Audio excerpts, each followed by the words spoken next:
आपण पाहत आहात सत्याची बाजू मांडणारं हक्काचं न्यूज चॅनल M24 तास। चांदोली वारणा धरणातून आज दुपारी 4:30 3400 क्युसेक विसर्ग, नदीकाठच्या गावांना सतर्कतेचा इशारा। वारणा धरणाच्या पाणलोट क्षेत्रात सुरू असलेल्या पावसामुळे धरणात पाण्याची वाव वाढली आहे। त्यामुळे धरणाची पाणी पातळी नियंत्रित ठेवण्यासाठी आज 27 जुलै दुपारी 4:30 दरम्यान वारणा नदीपात्रात एकूण 3400 क्युसेक पाण्याचा विसर्ग करण्यात येणार असल्याची माहिती वारणा धरण व्यवस्थापनाने दिली आहे।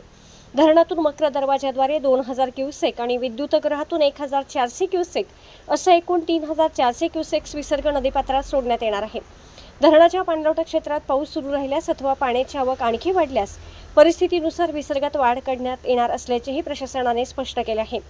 या पार्श्वभूमीवर वारणा नदीकाठच्या गावातील नागरिक, शेतकरी आणि पशुपालकांनी सतर्क राहावे, नदीपात्रात किंवा पुराच्या पाण्यात जाणे टाळावे, तसेच प्रशासनाच्या सूचनांचे काटेकोर पालन करावे असे आवाहन वारणा धरण व्यवस्थापनाने केले आहे। दरम्यान वारणा खोऱ्यात सुरू असलेल्या दमदार पावसामुळे धरणातील पाणीसाठा वेगाने वाढत असून प्रशासन परिस्थितीवर सातत्याने लक्ष ठेवून आहे। त्यामुळे नदीकाठच्या गावांनी आवश्यक ती खबरदारी घेण्याचे आवाहन करण्यात आले आहे।